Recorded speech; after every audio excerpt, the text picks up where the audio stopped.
Good evening, everybody. I am the Communications Director for the Liberty Hill Chamber of Commerce.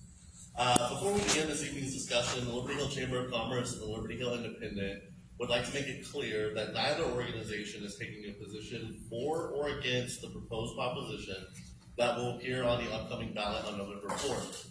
Our sole purpose in hosting this forum is to provide a fair and open space for information to be shared with the Liberty Hill community.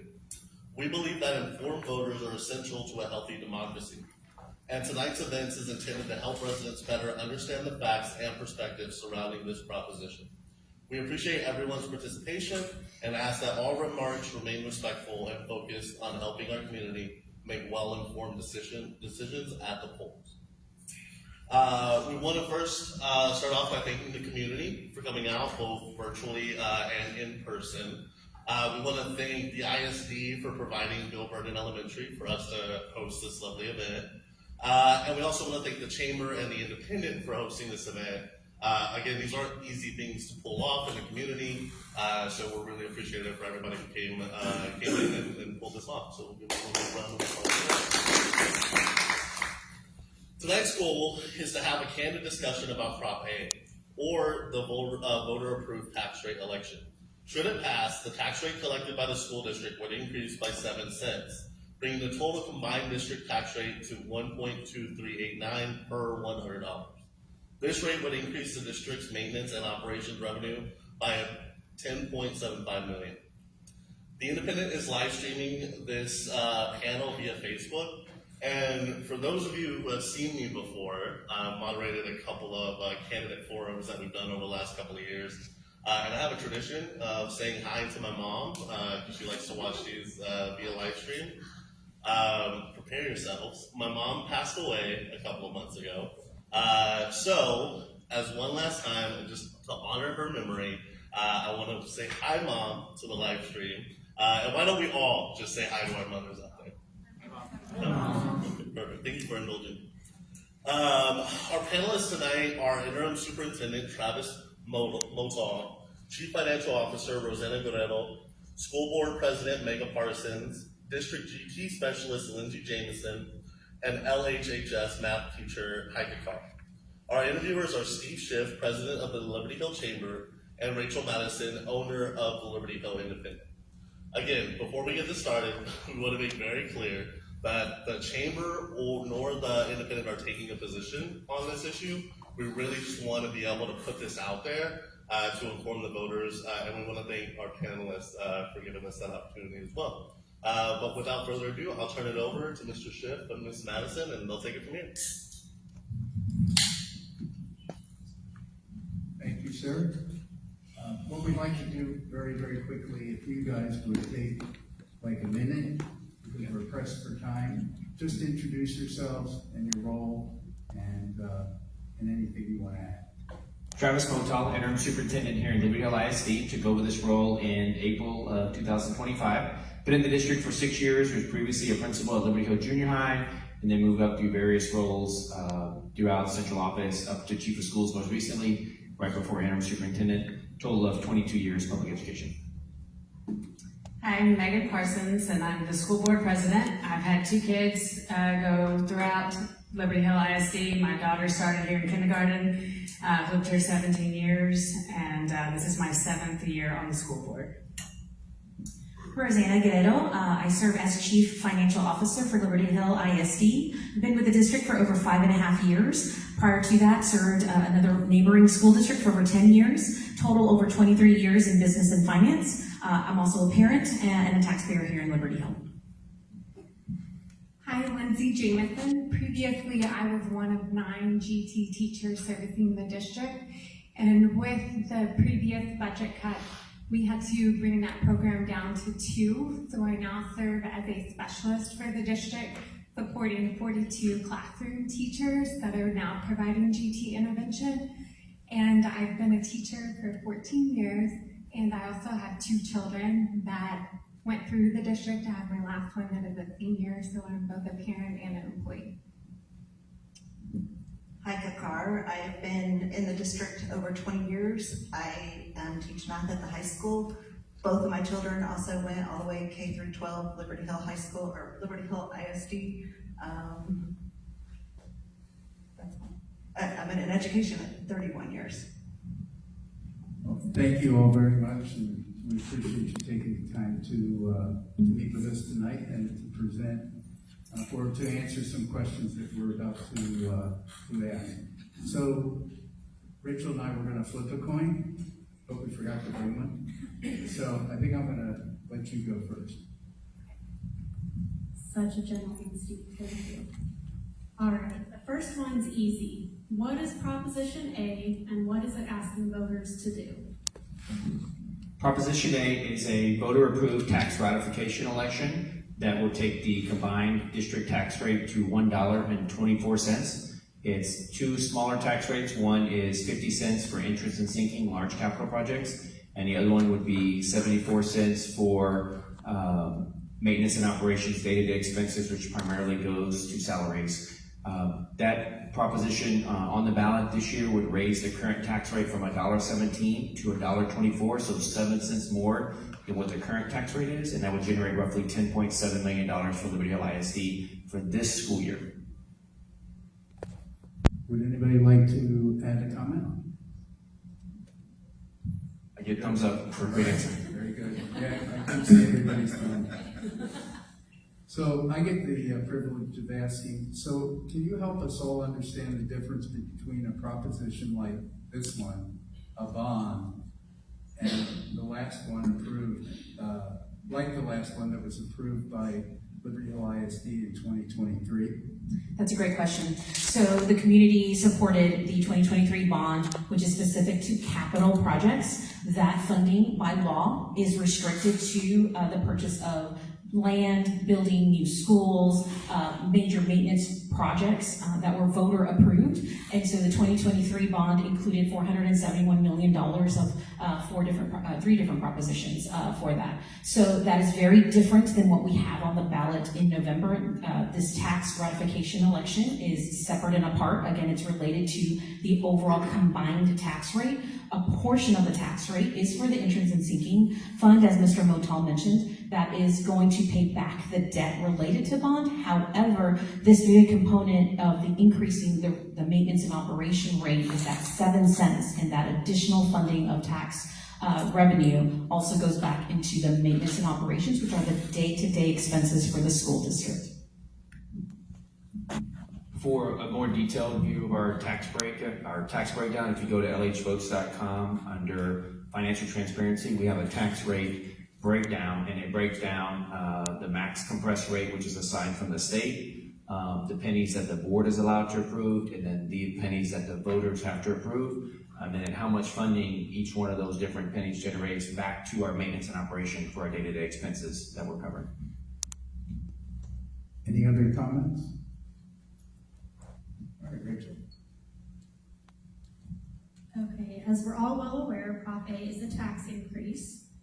So if approved, what will the increase cost the average homeowner, and how can they figure out what they'll specifically pay? So taxpayers' appraised value is set by the Williamson Central Appraisal District.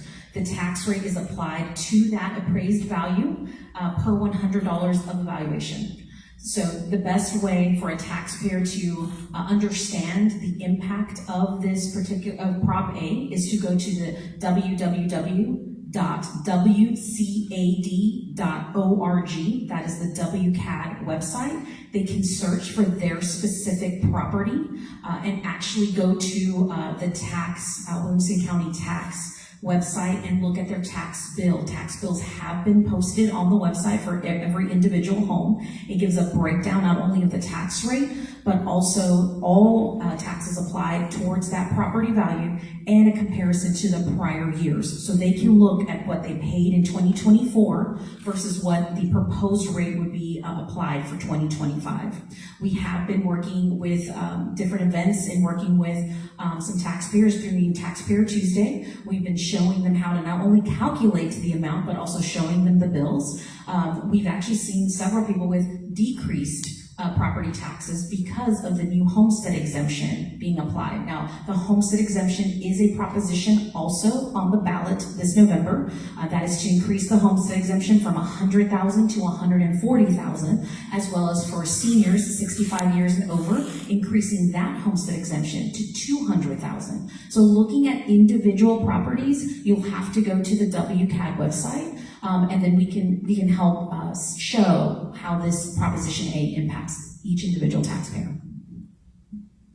The median home assessed value in Williamson County right now is, I think, approximately $516,000. And I want to point out that is the assessed value by the county, not the market value. So if you go on Redfin, Zillow, Google, that's going to show you more of like a market value. You got to go to WCAD to look at what the assessed value is, because that's what's used to calculate the amount of taxes that you pay. So based on that $516,000 median assessed value, the average homeowner would see roughly $348 per year increase, which is about $1 per day. Again, majority of what we're finding is actually less than that, because not only do you have the $140,000 homestead exemption going on, there's a lot of assessed values in Williamson County that did not go up what they used to go up. They used to go up probably 8 to 10% every year, which is 10% is the max allowed. We're finding most only went up somewhere between 1 and 4%. So if your assessed value is only going up 1 and 4%, but your homestead exemption is going up roughly 40%, there's some offset from that. So we encourage everybody to get the facts, which you can find out about the tax rate breakdown on our website, LX Roads. Go to WCAD, get your assessed value, and then on WCAD, click on the link. I think it's Truth in Taxation, if I remember right. Click on Truth in Taxation. Once you go to your home, click on Truth in Taxation, and then it will show you the amount of taxes that you're projected to pay this year with the homestead exemption, with the new tax rate, $1.24, and you can compare that to all the past previous years too to see what's gone up or down. So please go out there and check that out. If you have any questions, let us know. We'll answer for you. Can you please give out that website address again? Yeah, if you just go to Google and type WCAD, WCAD, it'll take you right to it. Williamson County, Williamson Central Appraisal District. And then at the very top, you'll see a place to search for your address, and you can search my name or your address, pull it up, and then on the right-hand side, there is a drop-down menu, and you want to click on that drop-down menu, go Truth in Taxation, click on that, and that takes you to, again, your tax bill that you're projected to do this year with the $140,000 homestead exemption with the $1.24 tax rate, and then you can see how it compares to the previous years. Any other comments? Yes, ma'am. So we have seen, Mr. Motel just mentioned that some of the property values, the assessed value is going up at maybe a lower percentage than it has in past years. Over the past 6 years, the school board, due to the Texas compressing our tax rate, the tax rate has lowered over 30 cents over the past 6 years. That people don't always know that the tax rate is decreasing because they see that their taxes have increased because their values have gone up. So the school board has voted on lower tax rates for the past 6 years. And like it was said by Mr. Motal, we're asking for 7 cents back for this tax increase. Anyone else? Okay. I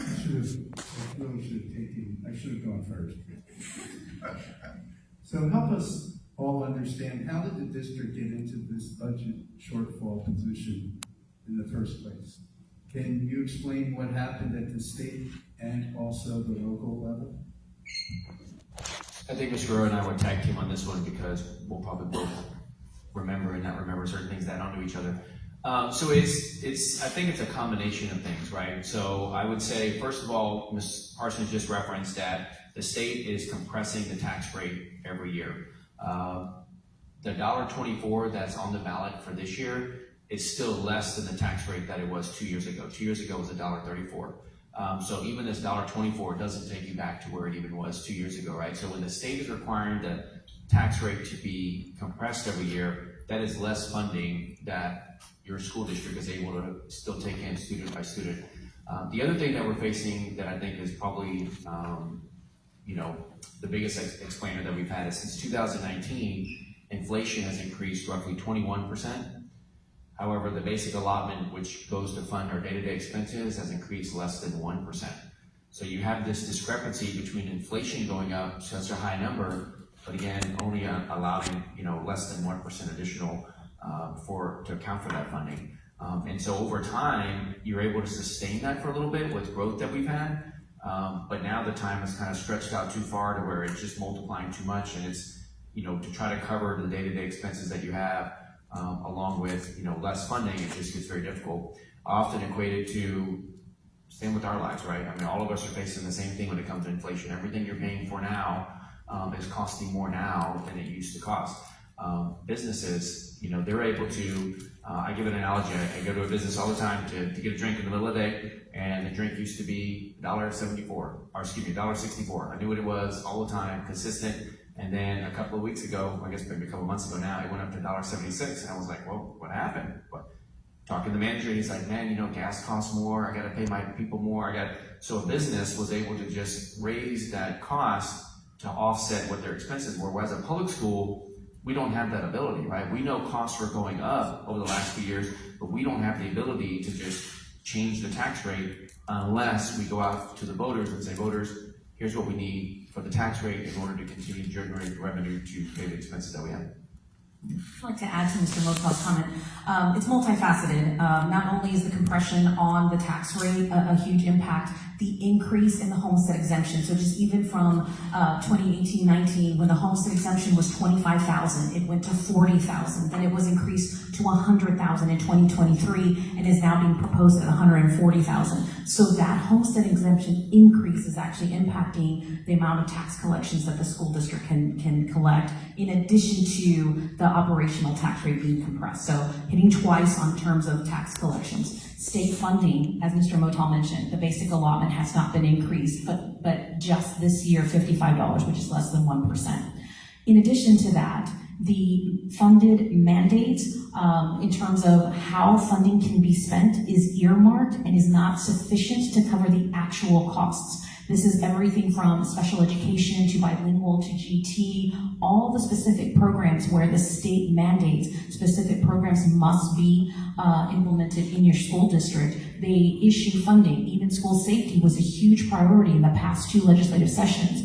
The funding is not adequate to cover the actual costs associated with those particular programs. So, even though this year in 2025 increased the basic allotment less than 1% by $55, double the safety allotment, great. It went from $247,000 to now $584,000. Our actual costs are $1.9 million. There are major gaps in how the mandates are underfunded and the requirements of school districts to comply with all these new laws. I wanted to touch on the mandates too, but specifically safety. The state required officers, of some capacity for the district, but that was highly underfunded. And so the district is covering that cost as well. And I will say this comes from an educator perspective and a parent, that our district takes safety very important. I've taught in other districts, and I've never seen the presence like I do here.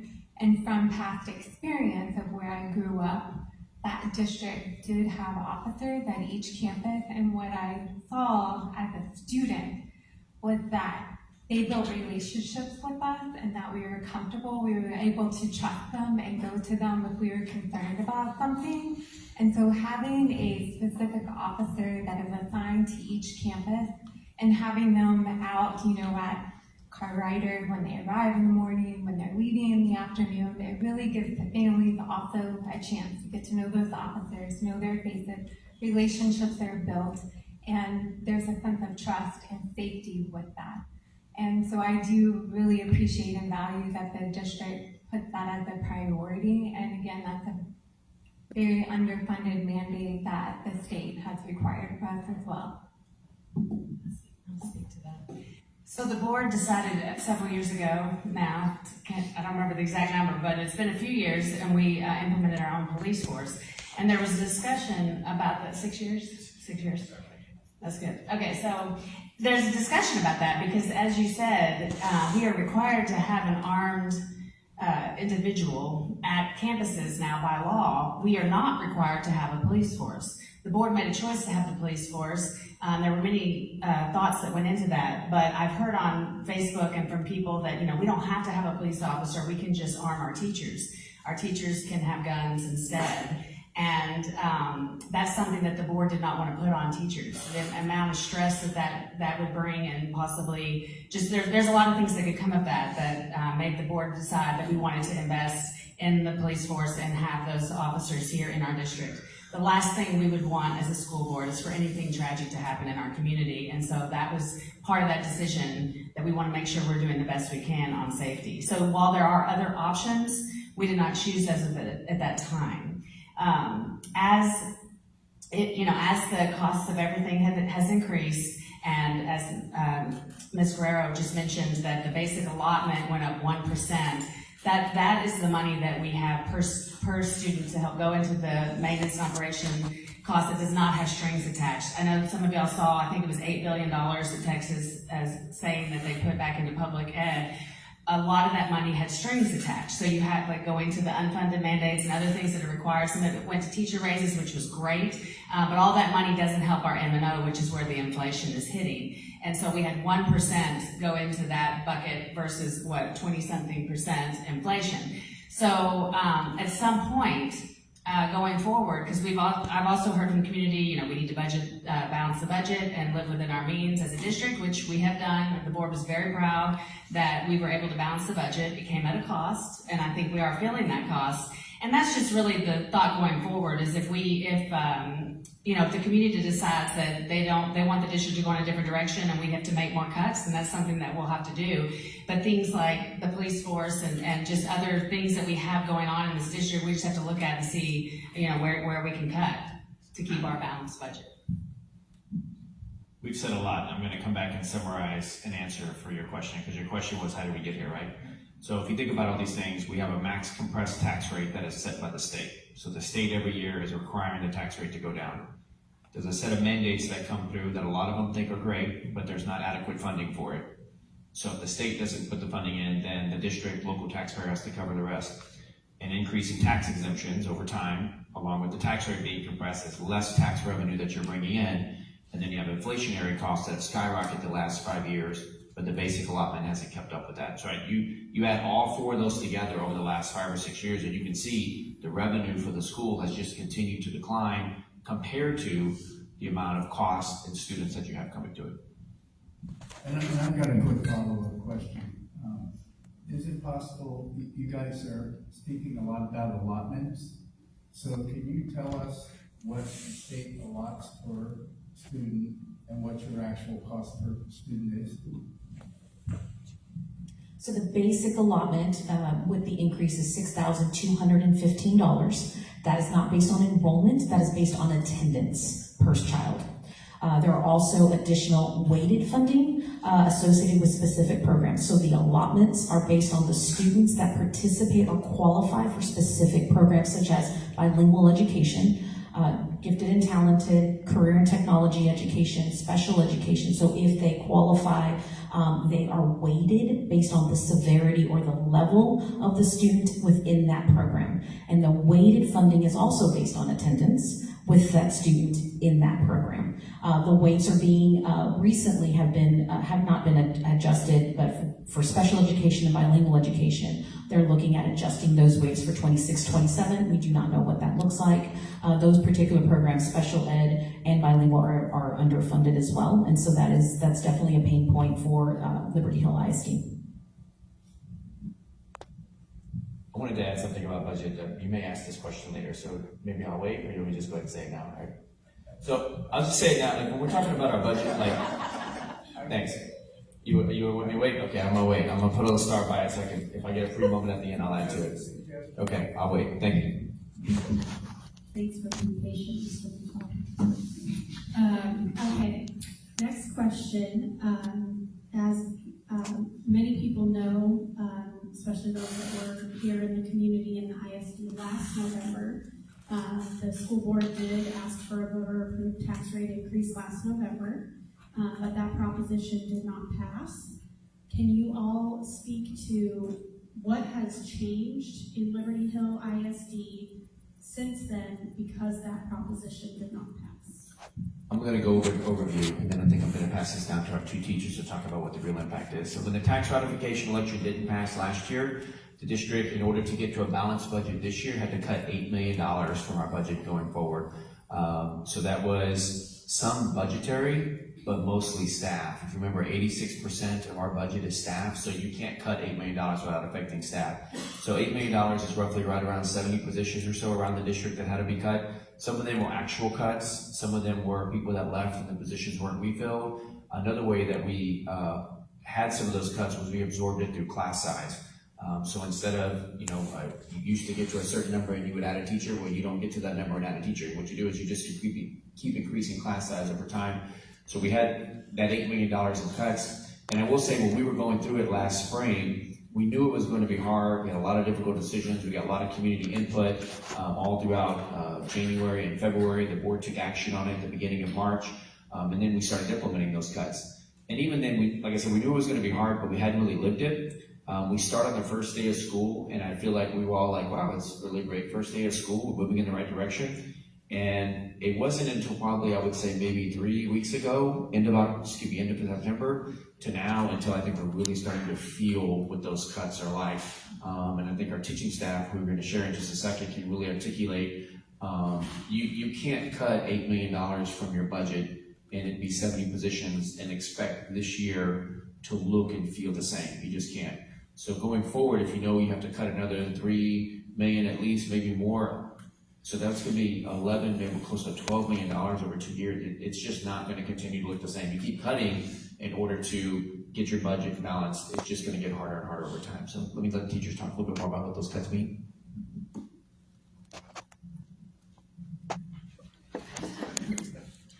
I guess I can speak as to the cuts at the high school level. So at the high school level, well, in my department alone, we had, I think it was 4 teachers reassigned. So just out of our one department, we had 4 teachers that had to leave our campus. We've all had this year teaching an extra class, and our class sizes are larger. So the biggest impact as a classroom teacher is more students, less time. So more students take more time, and we have less time. And I'm gonna say that is a high stress environment. I do see our librarian sitting out there, and she used to be only our librarian, and now we share her with the other high school. So our library is only open 2 days a week and a half. Only half Fridays. Yeah, 2.5. Split the day on Friday. 2.5 days a week versus every day. So when she's not there, nobody can go to the library. It's hard for the kids to print anything. So yeah, can't check out books, can't print. But I would say the biggest impact is time, really. More that we love having more students, I guess, but it just makes more to everything. It's more time. So, and we have less. So I thought about this one a lot, and I've talked to several teachers around the district, and there's a lot of areas I'd really like to touch on. I don't know if there's enough time, but the class size is definitely, it's a big impact, and especially at the elementary level when you are building foundational skills for young students, they primarily rely on small group, a lot of intervention services to try to catch those gaps early, teach them the strategies that they need to be successful moving forward. So having small group and seeing kids regularly and often is very challenging when class sizes are larger. And that also impacts behavior in the classroom as well. And part of that support is now gone as well with the cut. So we had, prior to last year's cuts, we had a behavior interventionist at each campus. And there's many different reasons that a child might need, support with that. But if we can get that support early on for our younger students, we can set them up again for success. But what's happening is they're at a campus 2 days a week, and they're not there regularly. And a lot of them provide coaching directly with classroom teachers, helping them with strategies to use with the students, but then they also meet with students one-on-one, pull them to a safe place. They work on social skills, and so students they're not getting as much of that. Teachers are not getting as much support with that. And our emergent and bilingual interventionists, so they are also split between campuses. And being a previous interventionist myself, I can speak to all of the paperwork that's required from the state that interventionists have to do legally. And so what's happening is they now have a double load of paperwork, and there's not as much time either on the campuses for support of these students as well. And then she mentioned libraries. It's also affected us at the elementary level. I can say as a parent for a child in secondary, it's been a huge shift. My children have always been able to go to the library. It's been a safe place, a quiet place that they could go if they needed to decompress, a place where they could go to study. And also, Ms. Clayman's she's a coach. Like, she does so many other things besides just help kids find books in the library. So that's been a huge impact, I know, at the secondary level, because she's great at building relationships with students, and her time is split again.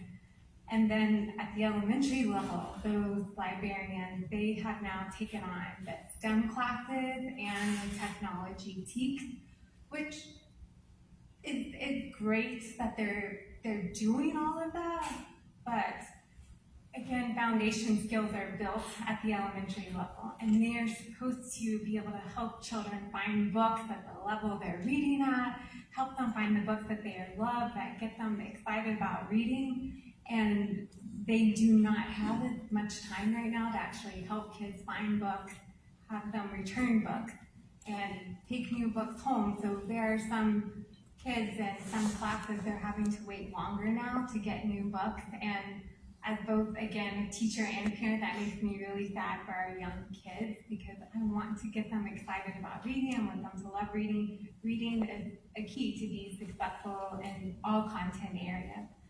I think those are the main ones that I really wanted to touch on, but with those cuts in those specific areas and how it's affecting classroom teachers, I can say that this October is always a hard month in public education, but this specifically, I've probably seen the most tears in my career this month from around district, from teachers. They're just really overwhelmed. They're mentally exhausted, and sometimes it doesn't feel like, not necessarily the district, but the community is very divided right now, and the teachers, they feel that, and it's hard on them mentally because they are passionate, they love what they do, they want all children to be able to succeed and be successful out in the real world. So it's hard, they're pushing through. We have amazing teachers in our district. They need your support, and they need you to love on them. They need the encouragement, and I think I'm gonna end with that. Add two short things. Yes, sir. Two short things. We've had a lot of success at Liberty Hill ISD with our academics the last few years. We typically outperform the region and the state. You keep cutting in the classroom and adding kids, that will diminish over time. You may not see it right now, but you'll start to see it over time. The other thing is adding more kids to the classroom has a much more tremendous effect than you think it will. I know I was talking with the gentleman last spring. He was like, well, they already have 22, 23, what's two more? And I said, well, let me give you two more kids that live at your house. And he said, whoa, that's too many. I said, well, that's kind of what happens with the classroom too right away. Like, you can add one and every now and again, but you start adding too many kids, and again, the instructional model just continues to start to deteriorate, because teachers are asked to do so much now to meet all the different kids' needs and individualize, whether it's intervention or enrichment, and it's very difficult, right? So adding more just makes it really hard. All right, can we move on? Please. Thank you. So this question will address, if the prop does pass, it's going to generate $10.7 million. And I think people would really like to know how the money is going to be used on a very, very specific level. How spend $10.7 million. If you go to lhvotes.com and you click on Prop A priorities, then you click on a link and it's got all three of those in detail where you can go look at it yourself. So 7.2 million of the dollars will go back to programs that were previously cut or reduced. We're anticipating somewhere right around 70-ish positions in some form or fashion going back. To Ms. Carr's point, trying to get the additional planning period back for all of our secondary teachers that had that. So we want to restore that. To Ms. Jameson's point, restoring the programs that were previously reduced. We want to make sure that we're continued able to fund those at a high level. We want to make sure that we add back efficiently though, right? The legislature meets every 2 years. We never know what's going to happen with the tax rate or anything like that. So we don't want to go back and necessarily just like it was, because we don't want to cut it again a year from now, right? So we're going to work to do that efficiently so we can have a commitment to our staff and all of our parents that yes, we are going to make these programs whole, but we also want to make sure that they're able to last over time and we're not having to cut them again. 1.3 million of the dollars will go back to all of our safety and security initiatives, which includes keeping a police officer at every campus, keeping our police force fully funded, keeping all the other safety and security initiatives that we have, our silent panic alert technology that allows staff to communicate during emergencies, all of our cybersecurity that we have within our district to keep our district safe from all the different attacks that are happening out there, and then also continue monitoring all of our kids on their devices. We love our kids, we want to make sure that they're safe, and if they're on things they shouldn't be or saying things they shouldn't be, we want to be able to head that off and be proactive with it. And then 2.2 million of the dollars will go right back to our staff right away. We'll have a one-time stipend that goes out in December based on the number of years they've been in the district, so immediate in their December paycheck. There will be an additional 1% raise for all staff. And that will go into, there'll be a settle up in their February paycheck, so that'll be from when their contract started, either July or September, a settle up in February, and then that raise will be effective going forward to the end of their contract. All of our staff this year through House Bill, all of our teaching staff through House Bill 2 was able to get roughly a 7 to 10% raise, $2,500, $5,000, depending on the years of experience. Additionally, the board approved for teachers 0, 1, and 2 years, 2%, and then all other employees 2%, central office was 1%. So everybody got a little something, so this is an additional 1% on top of that. So we mentioned, Mrs. Jameson mentioned earlier about how much is on the teacher's plate, and because of the cuts, it put more on the teacher's plate. And Mr. Motal mentioned the student program. There's 7.2 million go back into student programs, and I've heard people say, I'm sorry. Okay. Well, I've heard people say, I care more about teachers and paying teachers than I do about the student programs. The student programs, that affected teachers. When we cut those programs, those teachers had to go elsewhere and do other things or go back into the classroom as a classroom teacher. And I think you've used this analogy before. You used to have a classroom teacher, and they would have someone come in and do the GT support or the the extra support that all the kids need. They would have help with that with other positions in the district. And now a lot of that is now on the teachers themselves to do all the extra support required of all the kids in their class. So when you can add back in, because again, we are required to have a GT program. It just looks a little different this year because we don't have as many staff that are able to help service those kids. So it put more on the back of the teachers. So if student programs, we can look at what programs we had to cut or cut back, and we can add back that support, which then takes that off of the teachers and allows us to, again, provide, because as a school board, we want our school to be successful, not just academically, but just we want well-rounded kids who are prepared to go out into the world and be successful in life, whether it's academics, career, college, CTE, all that. And it just, the more we can help teachers and provide those supports in our district, the better it is for kids. So, the state funding that went towards teachers this year, I want to talk on that, and then specifically the impact of some of these special programs. So that funding was for teachers who actually work with students at least 4 hours a day. And so there are a lot of specialized roles now that I'm not working directly with students. I personally did not qualify for that state raise. And we have many staff members who support our classroom teachers, and a lot of times the middle of the road staff members, I guess trying to think of a good term that community would understand, is they're your veteran teachers. They are the ones who have gone back to school and specialized in different pieces because they want to be able to help teachers. They've been there, they were in the classroom a long time, and those staff members did not qualify at all for any of that salary increase that the state was given. So I know there was a lot of frustration amongst public educators with that. But specifically talking about the program, when you mention somebody like a behavior interventionist or emergent bilingual interventionist or gifted and talented, we specialize in an area and we attend training that focuses specifically on that group of children, special education as well.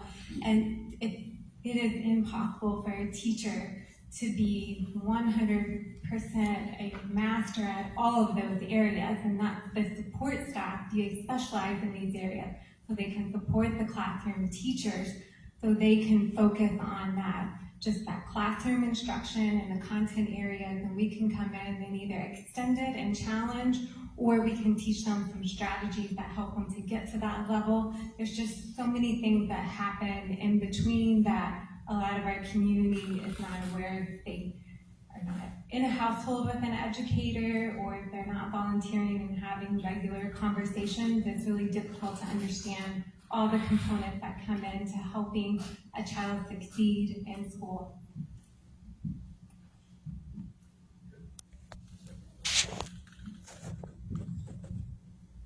Thank you all very much. So this next question is kind of on the flip side of the coin from what we previously asked. So if Prop A does not pass, what changes will the community, students, teachers, staff see across the district?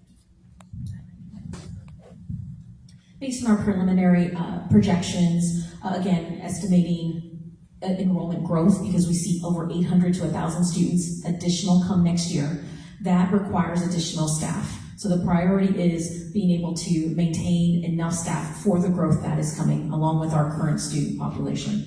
We would be forced to cut at least $3 million to have a balanced budget. Again, the board is very supportive of being fiscally responsible and having a balanced budget. Well, that would require us to find cuts elsewhere, whether it be staff, whether it be additional department budget cuts, things like that. And we have a proposed list of potential cuts, which includes potentially not opening 2 campuses that are set to open in August of 2026. That is the new high school number 2. We've got Legacy Ranch Middle School as a middle school, and Lariat Trails Elementary that are proposed to open. Every time we open up a campus, that requires at least $1.5 to $2 million of additional staff. That's a principal, a counselor, an AP, the office staff, and just the staff in general to open up a new campus. And so looking at, do we not open a campus, then what does that then cause with the growth coming? Is that overpopulation in other campuses? There's second and third level effects when it comes to those decisions. Other items that are being discussed are pay to play for all extracurriculars, whether that's fine arts, athletics, all other programs, and adding a cost to parents associated with those activities. Other things on the list for shared positions.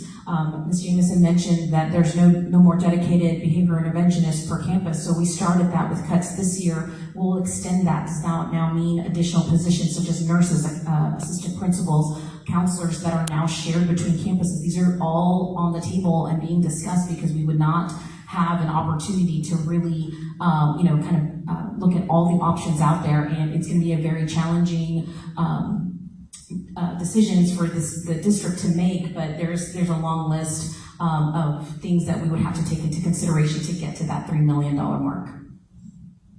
I'll just add on, you can find all this information on lhvotes.com. If you click on the Prop A resources, you have our presentations, and this is one of the slides towards the end. It lists $3 million of cuts and everything that would be proposed. You can also go to the FAQ, and in the FAQ, there's a spot about cuts too. We have that same list there, so that way you can view it in more detail if you like. Mr. Motel and Ms. Jamison kind of touched on this. If I don't know if people fully understand when we cut $10 million to balance the budget last year, how hard that was. I know there were tears involved in that too, and when you're having to remove people and replace, I mean, it is very emotional, and it was just very hard to do. So the idea of having to find $3 more million will be a daunting task. Also, it's been talked about how much more has been put on teachers' backs as far as workload. Like they have a lot that goes on behind the scenes, paperwork, things that people might not think. You send your kindergartner to school and they're learning how to read and they play and they come home, and you don't know how much work and requirements and paperwork that's involved in each student. And the more and more that we cut and the more we put on people's plates and their to-do list, things just fall through the cracks, or as you said, not every teacher can be an expert at everything and be 100% at everything all the time. So that's just a fact that the more cuts that we have and the more work that one person has to do, you're just losing some of the quality that we've had in this district.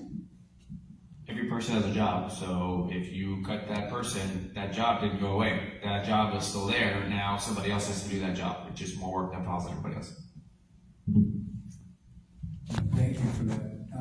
There's always a lot of talk about the school district's fund balance. Okay. I'd like to ask the question, how will the district's fund balance be affected if Prop A doesn't pass? And what if it does? So first I'll talk about in general. So fund balance is like a savings account. And the district, the Texas Education Agency recommends at least 3 months of operating expenses. $100 million budget means you should have at least $25 million. So Liberty Hill ISD should have at least $25 million. This is not only a recommendation, but the district gets rated on our first report, and that is the Financial Integrity Rating System of Texas. We get scored based on the amount of fund balance you have. Not only that, but the district is also evaluated in terms of our credit and our overall financial stability when it comes to our fund balance. So number one, it's our savings account. We should have at least $25 million in there. Currently, we're estimating $13 million at the end of the 2024-2025 school year. So we're already below the recommended amount to have. And not only is it a recommendation, but I will say that in terms of cash flow, as a business, we have month-to-month expenses. Salary and benefits, we said, is our biggest expense. Looking at our monthly payroll expenses, utilities, just the regular reoccurring, that's less than 2 months of operating expenses. So being able to cover that. Also, the way the revenue comes into the district, it comes in only 3 times from the state in terms of our state funding. Tax collections come primarily in December, January, and February. So in terms of the timeliness of receiving revenue, having cash in the bank in your savings allows you to be able to cover your month-to-month operating expenses. So the importance of fund balance is critical for the financial stability of the organization. So in terms of what happens if this does not pass, so 2 things. Our fund balance will continue to be depleted. Not only will we be at 13 million, we would more than likely realize a deficit again in 25-26. That money will then come out of our savings. Well, you can only pull so much out of savings before depleting your fund balance. I will say that we will run out of money in the bank. And if the election does not pass, the district will be forced to get operational loans in order to make payroll for the spring semester. Operational loans come at a higher interest rate. We would have to pay not only this year, but operational loans take years to pay off. Back in 2011, Liberty Hill ISD was cut from state funding. This in general, all along the state, all school districts were cut with funding. In 2011, the board at that time decided not to make cuts. They kept the staff, they kept the budget in place, and instead took out operational loans. Multiple years, in 2011, 2012, took out at least 3 to 4 years of operational loans. All of those loans were just paid off in August of 25. So we are debt-free in terms of operations right now.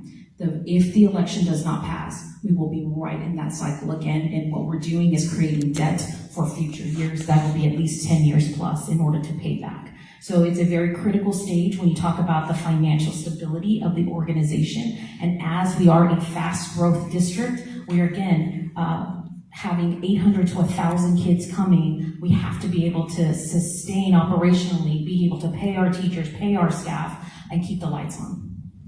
I just want to add to that on Rosanna's behalf, since she has come to the district 6 years ago, there's been a big priority to get those operational loans paid off. Also, you might wonder, well, why have we been so wasteful that we don't have a savings account, right? She called it kind of like a savings account so we can cover our costs. Why is our savings account not where it should be? Well, one of the challenges that's hard, it's very hard on fast growth districts to grow their fund balance because 800 to 1,000 kids every year is requiring a lot of operational money. Ms. Guerrero has put a huge amount of effort into keeping our fund balance as good as it is. And therefore, and because of all the cuts that we've had to deal with, you know, it's hit our fund balance, but there's been a lot of effort into that. So it's not just, you know, we didn't care, we didn't try. It's a battle to get that savings account where it needs to be when you're growing at the rate that Liberty Hill's growing. Thank you so much. So my next question is probably the one that I have received the most over the last couple of months. Will the school calendar go back to 5 days a week if Prop A passes? I feel like I could have won this bet on if this question was going to come or not.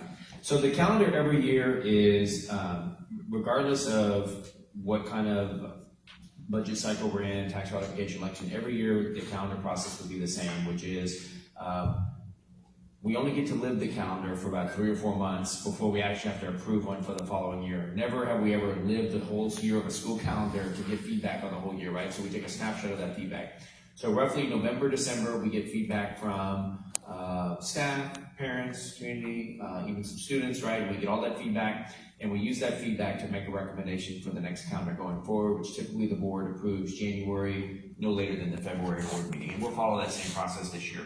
To kind of back up on how we got to the innovative calendar that we have this year was once the tax ratification election passed last November, and you start putting the math on the paper to have to go $8 million in cuts, 70 positions, you start to go, okay, how can you continue to support your staff if you're taking all of their time, you're taking all of their resources, how do you help that, right? And that's where the innovative calendar came about, was is there an opportunity with our calendar, which we still have local control over, to be able to say, you know what, we can put some time back for our classroom teachers, and that's really how that came about. So we'll have that same process this year, right? I've heard everything on the spectrum, one thing all of us had. I've talked to people who have told me, I love the calendar, don't change it, don't care what happens, absolutely wonderful. And I've heard people on the other end going, it's the worst thing that we've ever had, I can't believe we ever got to this point, right? And so everything in between. So we'll take all that feedback, which the tax ratification election will be a part of that this November, right? Because that will drive kind of what happens going into next year, right?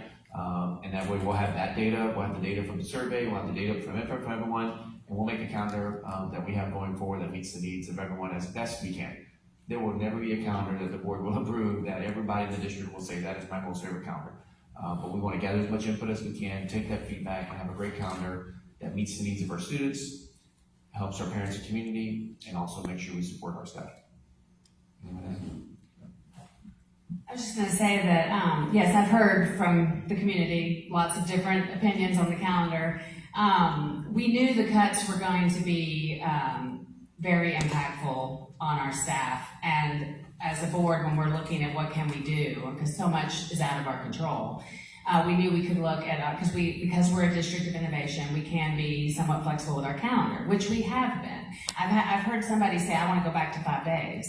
I'm like, well, we didn't have a straight 5-day calendar last year. So our calendar's kind of, we call it innovative, which I almost kind of think of it as fluid because, you know, last year maybe we had 12 or 13 4-day weeks. This year we have 20 something, I don't remember the exact number right now. But the point is maybe, you know, we go back to somewhere like 15 or, you know, I mean, there's so many options.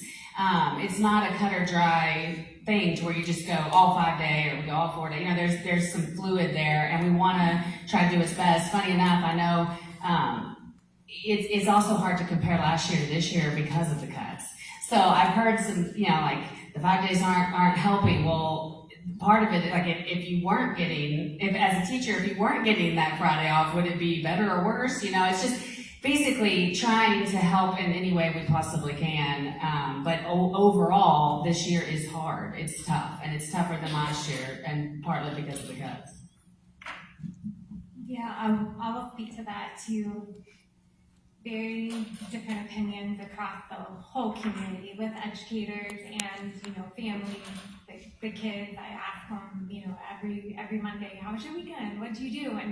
And I love hearing the comments from their mouths, but they're all over the place. And I want to speak to the Fridays when we don't have students on campus, because there is so much happening on those days. So because of the longer days, they try not to have any meetings during the week after school, and that way, because teachers are still going to stay late.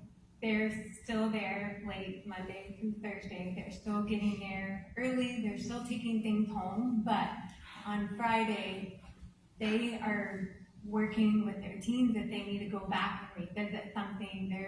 You've probably heard the term PLC, professional learning community. That happens a lot at our secondary level on Fridays. Our elementary teachers are continuously meeting on individual students with support teams, GTs, special education, the EB supports, behaviors, and addressing what those needs are and how can we work with these kids, what do we need to do, because those support staff are not on the campus every day, and then they do get the time in the afternoons. The district has, and I'll say the board, has been very adamant about giving the teachers the time to be in their classroom on Friday. And they are there and they are working, and I still see teachers coming up on Saturday.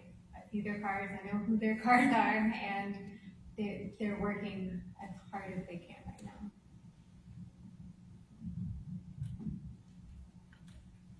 I'll just add that there's not a calendar that will solve $8 million in cuts. You can't cut $8 million from our system and then expect a calendar to make up whatever that difference is, right? That calendar was meant to just try to help a little bit as best we can. Excellent. So thank you for all that. This is going to be like the sum up question that I'm going to ask. And what I'm going to ask is to pass the microphone all the way down the other end. And I'd like to start on that end and move up so that you can have the final word.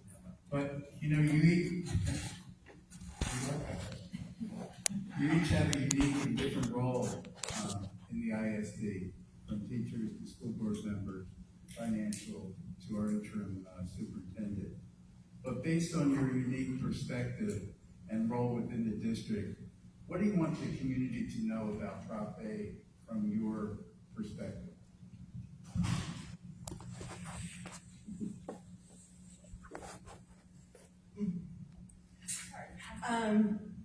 Like I said, I guess just a lot of what everybody's been saying, that I don't know, the cuts have really impacted, and I don't know where else to cut, so that's the big thing, I think. What I would like the community to know about Prop A is that this is, yes, it's for the teachers, but it is for the kids. Like, they need these programs in order to have a chance even just to succeed and go out there, follow their dreams, their passions, whatever that may be. We need these programs to be able to fill in those gaps and give the kids the extra opportunity that they need to be successful. This is for them. This Prop A is for the kids. As Chief Financial Officer, I pride myself in saying that I serve Liberty Hill ISD. It is a service role. It is an opportunity for me to take my experience in math and statistics and in business and everything that I've done. And I love my job here, and I love being here. I live here, and I love being able to serve the community. I will say that as a CFO, it is a huge challenge to do state funding for public schools. It is a never-ending just kind of obstacle, in the sense that we do not know what's coming, because the state continues to change things on us. And I say that with the most respect because I appreciate what the legislatures are doing. They're looking at funding, they're looking at the education system. However, they don't understand how all those decisions in combination are impacting school districts. Liberty Hill ISD is a fast growth district. There is a specific allotment for fast growth. There is a formula where you take your number of students and you plug it into the state formula and generate X number of dollars. And yet they cut that because it's prorated. We don't know what that proration is going to be. We have to wait, right? We are estimating our projected number of students. We're working on estimations with demographers. We get all the calculations. I mean, I love math and I love my spreadsheets and I love what I do. But the challenge is we don't know what the state is going to decide after the fact. And for the past 4 years, it has been the most challenging and yet frustrating because we're doing the best that we can with the data that we have, and yet it still never meets the projections. We can't project attendance. Pre-COVID, we were at 96% attendance. We had great attendance. Now we're averaging about 94. Last year, it was great to be really close to 95. And we try to educate our parents to say, can you schedule the doctor's appointment in the afternoon so that we can count the attendance? Do you understand what, we understand sicknesses and illnesses and all those things and how we cannot control those factors. So I would just say that it is a challenging role. I love what I do.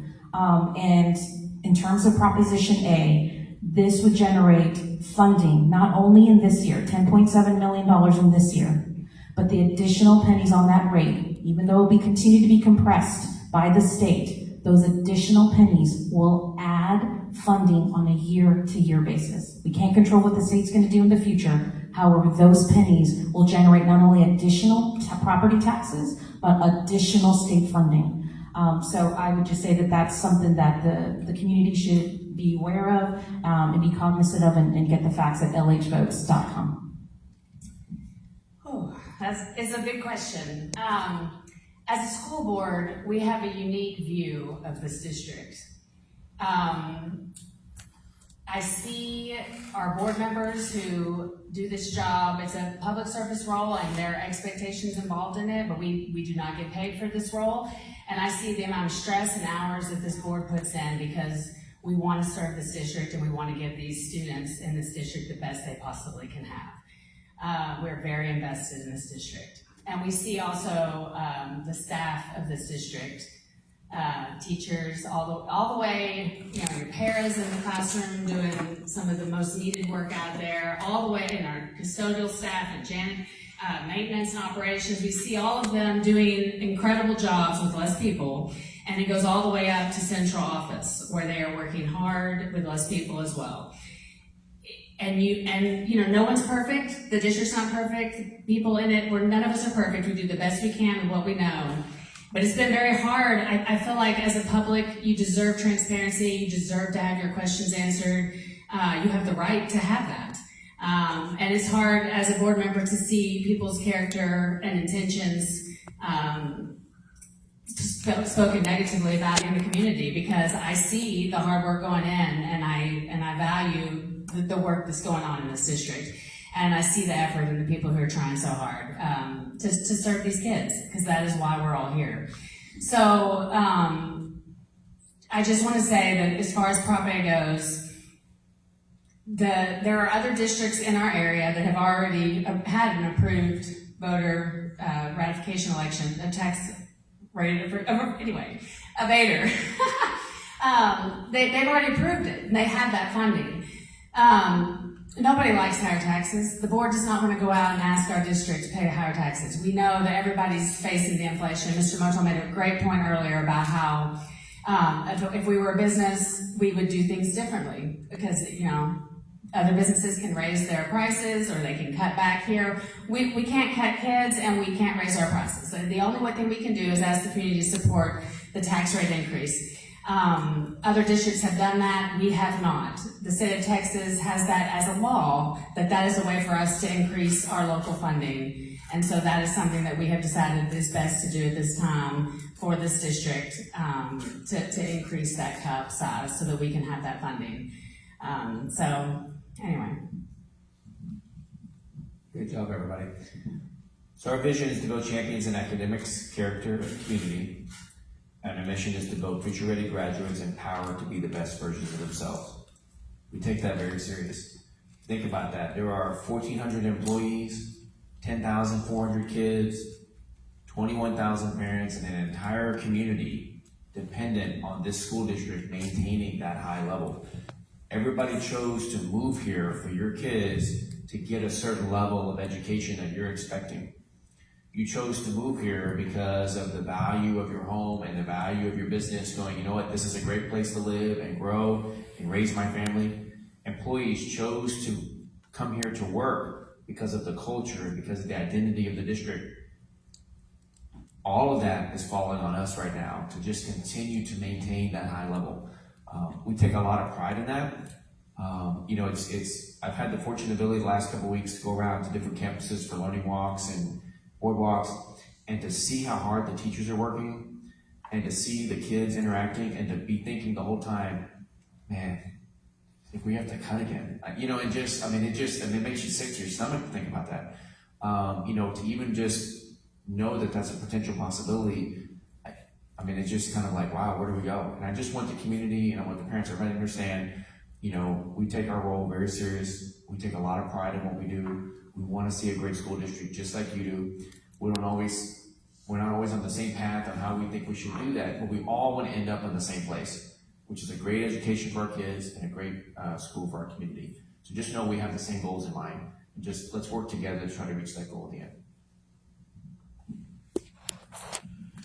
Thank you everyone for your participation tonight. More information on Prop A can be found at the ISD website, votes all like this, lhvotes.com, and on the Liberty Hill Independence website at lhindependent.com. Early voting runs from Friday the 31st, or runs through Friday the 31st. The only early voting location available in Liberty Hill is the LHISD Annex, and that's located on 301 Forest Street. On November 4th, which is Election Day, 2 other locations will be available.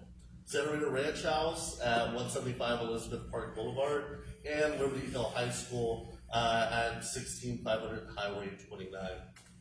Thank you all for coming out. Thank you for everybody who attended live, and y'all have a great evening.